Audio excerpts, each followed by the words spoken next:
Uma adolescente foi levada para um manicômio à força, sem nenhum diagnóstico de doença mental, e ficou presa num pesadelo cheio de maus tratos, torturas físicas e psicológicas dentro do Hospital Colônia de Barbacena. Hoje você vai conhecer a história trágica de Geralda Siqueira, uma das sobreviventes do que ficou conhecido como Holocausto Brasileiro.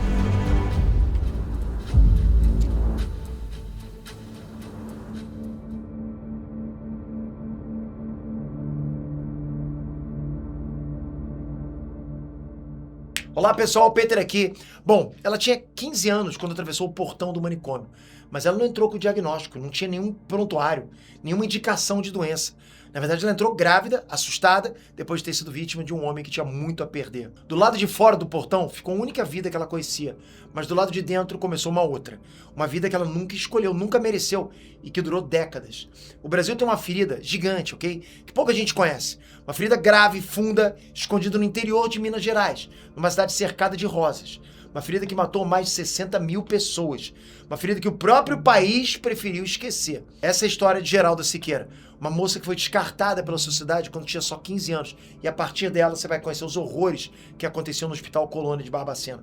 Se prepara, porque esse é um dos casos mais angustiantes que você já viu nesse canal. Se você gosta de histórias reais, contadas sob a perspectiva de pessoas que vivenciaram esses casos, esse é o canal para você. A gente procura fazer algo completamente diferente justamente por isso, porque a gente traz o ponto de vista de quem vivenciou. Então se você gosta de vídeos assim, se inscreve nesse canal, porque aqui a gente não produz em massa, sabe, em quantidade. Porque aqui a gente tem que fazer o vídeo mais detalhado possível, é difícil. Então a gente não monetiza esse canal como a gente gostaria. A gente não ganha dinheiro com esse canal, a gente precisa de inscrito. Aí sim, seria a nossa gasolina. E muito obrigado por isso. Vamos lá. Bom, então, antes da gente entrar direto na história da Geralda, você precisa entender onde que ela foi parar. Porque sem entender o Colônia, é impossível imaginar o tamanho da barbaridade que aconteceu com ela. Tudo começou há mais de um século atrás. Um hospital feito para aproveitar o clima de montanha. Era uma casa de repouso luxuosa, gigantesca, com 16 pavilhões, com telefone e talheres de prata. Mas em 1903, esse lugar foi transformado em hospital público psiquiátrico da cidade de Barbacena. Bom, a ideia inicial era criar um lugar tranquilo, num clima confortável, para tratar pessoas com transtornos mentais. Eram 200 vagas. Era uma proposta que, pelo menos no papel, parecia boa, né? Ainda mais no começo do século XX. Bom, mas uma coisa é a promessa, outra coisa é a realidade concreta. O que deveria ser um hospital virou, com o passar das décadas, uma coisa que não tem outro nome mais honesto que esse. Um campo de extermínio. Para você ter ideia, no fim dos anos 70, um psiquiatra italiano visitou o Colônia e saiu de lá com uma frase que entrou para a história. Ele disse publicamente: "Estive hoje num campo de concentração nazista. Em nenhum lugar do mundo presenciei tragédia como esta." Pensa numa frase por um momento. Um cientista italiano, um homem que conhecia os horrores da Segunda Guerra Mundial, que estudou os campos de concentração de verdade, que viu de perto os campos de concentração, né, do nazismo, que dedicou a vida para entender as piores formas de desumanização que o ser humano já inventou. Esse homem saiu do Colônia e disse que nunca tinha visto nada igual. Então era pior do que tudo que ele tinha visto. Esse era o local onde a Geralda foi jogada. Era meados dos anos 1940. Geralda ficou órfã, ainda pequena. Só aí a gente já tem uma tragédia enorme na vida, né? Mas esse não era nem um começo, ok? Quando ela ficou sozinha no mundo, ela não tinha parentes que pudessem cuidar dela, nem rede de apoio. Ela era só uma criança invisível para o governo. A Geralda cresceu então do jeito que dava, sabe? Com muita dificuldade. Com 11 anos, a Geralda foi trabalhar como empregada doméstica. Exatamente, 11 anos. Hoje isso é trabalho infantil, é crime. É uma coisa que qualquer pessoa de bom senso olha e vê que é errado. Mas em meados do século XX, no interior do Brasil, né, para uma menina pobre e órfã, era simplesmente o caminho possível, senão não conseguia comer. O patrão dela era um advogado da cidade de Virginópolis, a uns 270 quilômetros de Belo Horizonte. Era um homem com estudo, com posição, com respeito na cidade. Mas ao mesmo tempo, era um homem que, enquanto Geralda limpava a casa e servia a família, ele via nela não uma criança, mas uma oportunidade. Por anos, Geralda viveu naquela casa, trabalhando, seguindo ordens, sem escola, sem brincar. Então, quando Geralda tinha 14 para 15 anos, o patrão fez mal a ela. Exatamente o que você está pensando, não tenho outras palavras, ok? Então ela ficou grávida. Isso criava uma cadeia de problemas, né? Porque para Geralda era violência, trauma, era insegurança, era vida transformada pela gravidez. Mas para o patrão dela, o problema era outro. Ele só via um problema para ele, não para Geralda, para ele, entende? O advogado tinha um nome a zelar, tinha família, tinha clientes, tinha a cidade toda olhando para ele. Uma empregada adolescente grávida era uma prova de que ele fazia coisas muito erradas.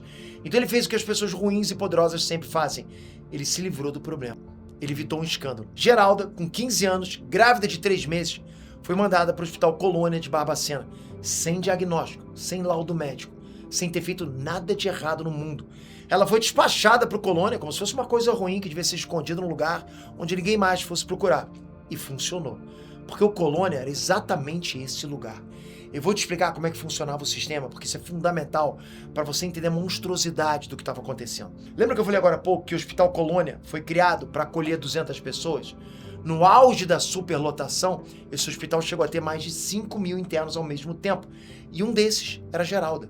Isso dá 25 vezes a capacidade. E só com essa informação, né, que eu te dei agora, você já consegue imaginar que o atendimento lá era caótico. Mas se prepara, porque é muito pior do que qualquer coisa que você possa imaginar. Muito pior. Vários dos internos chegavam lá, vinham de trem. A polícia mesmo enviava grande parte das pessoas para o Colônia. Era tão comum despejar pessoas para lá que tinha até um vagão especial no trem que chegava na estação Bias Forte. Esse vagão tinha grade no lugar das janelas. E foi daí que surgiu a expressão trem de doidos, você deve ter ouvido falar. As pessoas que entravam nesse vagão em direção a Barbacena não voltavam nunca mais. Todo mundo já sabia disso. E quem que eram essas pessoas? Quem que o Brasil inteiro mandava para o Colônia? Cerca de 70% dos internados lá não tinham nenhum diagnóstico de doença mental, nada. Nenhum, zero. Eram alcoólatras que a família não queria mais em casa, eram homossexuais que a família queria esconder, eram epiléticos, pessoas que moravam nas ruas, até mulheres que tinham engravidado fora do casamento, amantes, esposas que tinham sido substituídas por amantes, idosos debilitados, crianças arteiras. Olha isso. Resumindo, eram os indesejados daquela sociedade. Pessoas que a sociedade não se preocupava em cuidar, só se livrar mesmo, ok? Parece filme de terror, né? Parece coisa de albergue, jogos mortais, coisa louca. É muito triste pensar e falar disso, cara, mas o Brasil usou o Colônia como lixeira humana. Exatamente isso. Um lugar para jogar fora quem a sociedade não queria ver.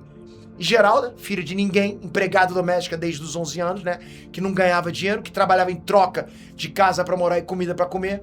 Agora grávida de um homem poderoso que forçou ela, né? Era o tipo de problema que facilmente seria jogado ali dentro. E foi. Bom, ela chegou no Colônia quando a barriga começou a crescer.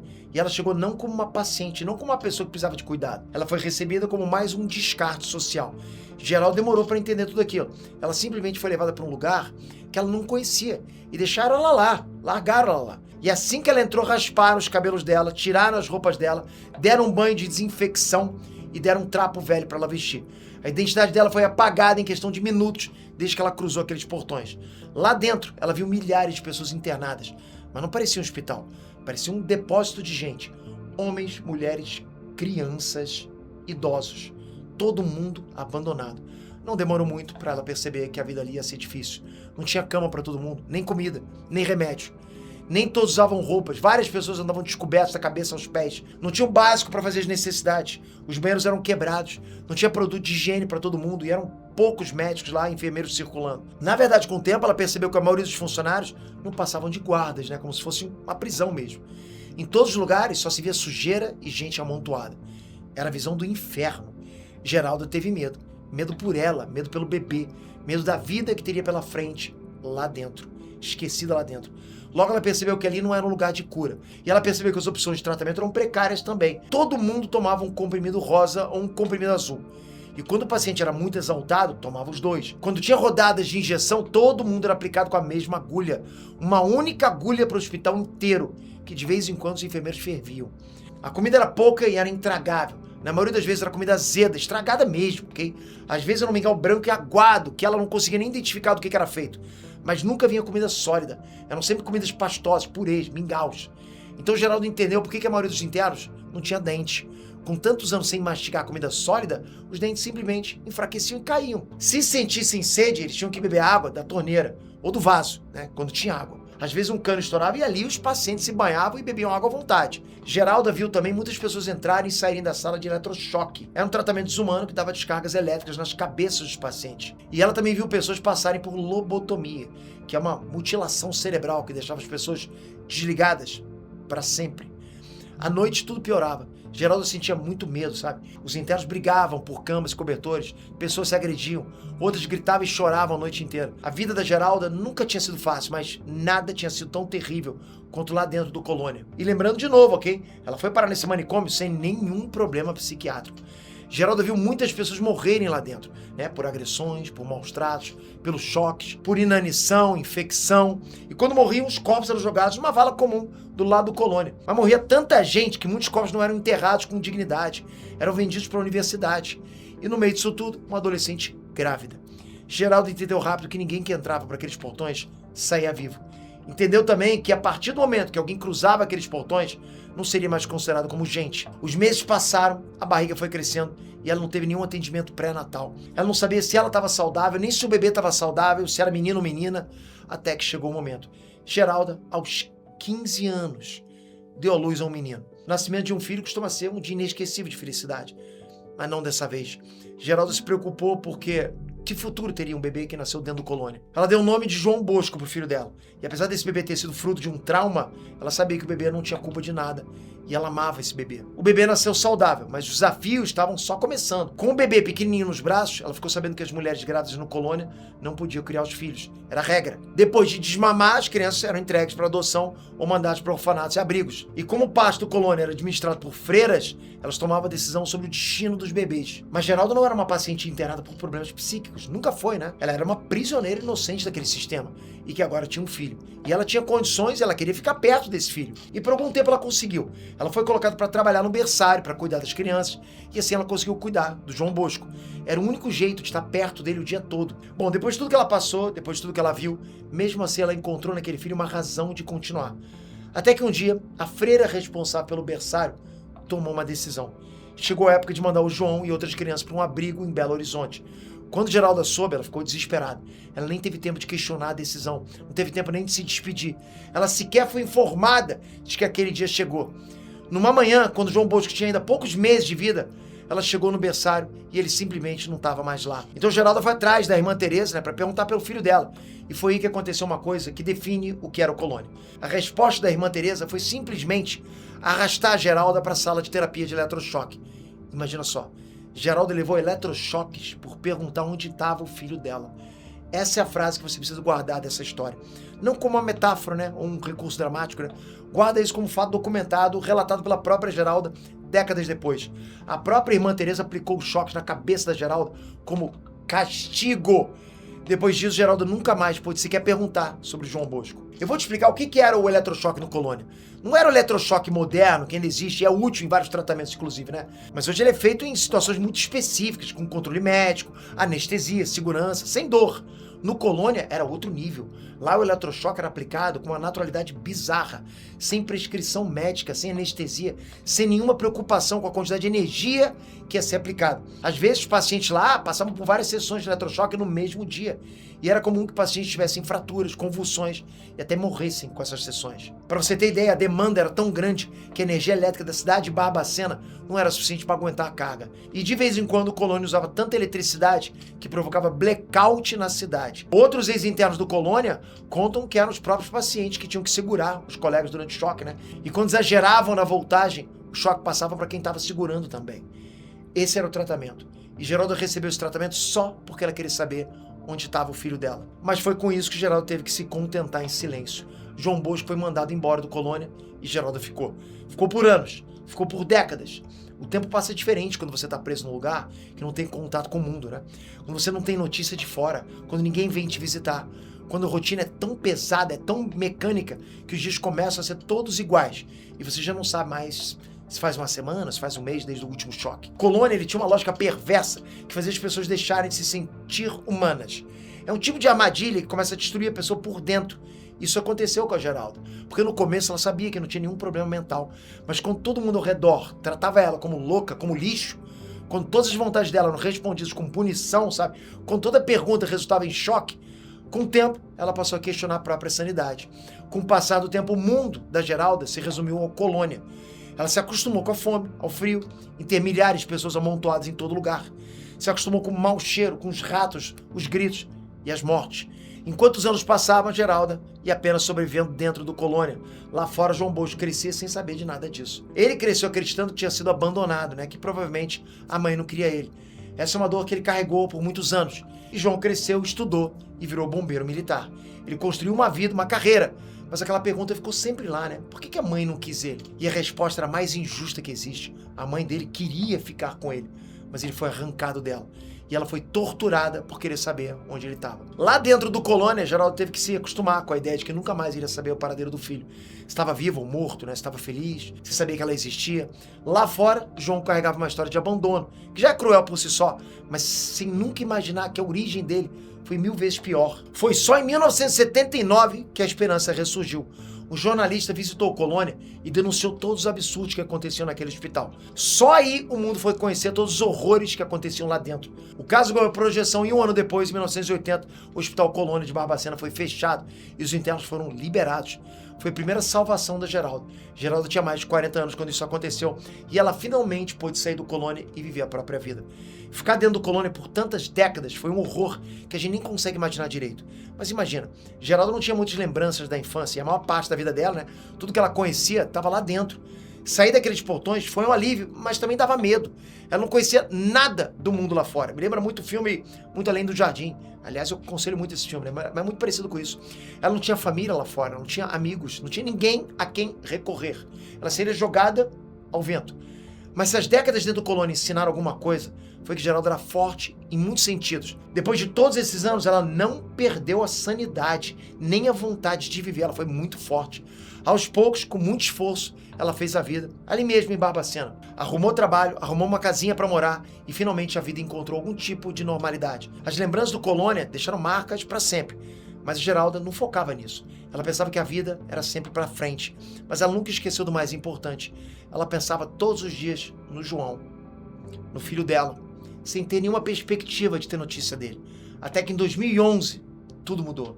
Os colegas do João Bosco, lá no Corpo de Bombeiros, viam quanto ele sofria por não saber a origem dele. Então, o que eles fizeram? Eles fizeram uma coisa extraordinária. Eles resolveram encontrar a mãe dele. Foi um esforço em conjunto dos amigos. Eles foram atrás do rastro, dos registros, dos arquivos. E eles encontraram Geralda. Eles descobriram que ela era uma das sobreviventes do Colônia e que ainda morava em Barbacena. O reencontro dos dois aconteceu no dia 11 de novembro de 2011, no quartel dos bombeiros, na presença dos amigos de dezenas de militares. João Bosco, que naquela época estava na casa dos 55 anos, viu a mãe pela primeira vez desde que ele era bebê. A Geralda já estava com 70. Mãe e filho passaram 40 anos separados, 40 anos de perguntas sem resposta, mas que finalmente acabaram com um abraço emocionado. Dali pra frente, a vida de Geralda ficou completa. Ok, não existe nada no mundo que possa resgatar 40 anos de ausência e de angústia, né? Mas pelo menos eles tiveram essa oportunidade de serem mãe e filho, mesmo que tarde. Como Geralda pensava, né? O tempo não volta e a vida é pra frente. E era isso que importava agora. O abraço aconteceu, as lágrimas aconteceram e os dois tiveram, a partir daí, a chance de construir a família que o Colônia separou. Geralda estava com mais de 70 anos, mas estava lúcida, ativa e pôde virar uma mãe presente. Geralda foi parar no Colônia por causa de um crime que foi cometido contra ela. Não foi um crime dela, foi um crime contra ela. Isso fica pior se a gente pensar que o homem que cometeu esse crime ficou lá fora, com a vida dele intacta, com o nome preservado, com a carreira de advogado e a posição na cidade. E Geralda ficou dentro, por décadas, pagando por um crime que ela era vítima. Geralda sempre soube que nunca ia recuperar nada, né? A infância que ela não teve, a juventude que foi roubada, o bebê que foi arrancado dos braços dela, sabe, as décadas dentro de um lugar terrível. Mas agora ela tinha liberdade e tinha o João de volta. Hoje o prédio do Hospital Colônia de Barbacena, que chegou até a ser o maior hospício do Brasil, tem uma parte preservada como o Museu da Loucura. E a história da Geralda é uma das linhas dessa história, ok? A história dela e de tantos outros internos do Colônia também foram parar no livro Holocausto Brasileiro de 2013. O livro virou documentário em 2016. A história da Geralda não é uma história excepcional dentro do Colônia. É isso que é mais assustador. Tinham outras Geraldas lá dentro, né? Homens, mulheres, crianças, idosos, todo tipo de gente que o mundo não queria por perto, por motivos absurdos. No total, mais de 60 mil pessoas morreram dentro do Hospital Colônia de Barbacena entre 1930 e 1980. 60 mil. Só para você comparar, a ditadura argentina matou cerca de 30 mil pessoas. A ditadura chilena, 3 mil. As duas juntas chegam na metade do que o Colônia fez. Um hospital, que era para curar, matou. E quase ninguém sabe disso. Mas Geralda sobreviveu a tudo isso. A última notícia que a gente teve da Geralda foi na época da pandemia, há uns anos atrás. Ela estava bem, vivendo o melhor momento da vida. Ela e o João se viam sempre, né? Hoje Geralda deve estar por volta aí de 85 anos. Mas não se tem mais notícias disponíveis sobre ela. Eu espero que a dona Geralda esteja bem, com saúde e com muito tempo ainda para viver em família.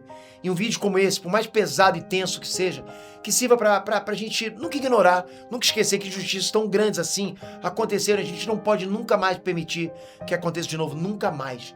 Geralda Siqueira sobreviveu ao Holocausto brasileiro. E você, quem você teria feito no lugar dela? Será que você teria toda essa força, toda essa resiliência pra passar por tudo aquilo? É difícil, é difícil. Pra eu narrar essa história pra vocês foi muito difícil.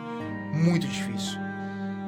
Enfim, se vocês gostaram desse vídeo, se inscreve nesse canal porque a gente precisa muito da inscrição de vocês. Obrigado de coração por isso, galera. Até a próxima. Fui!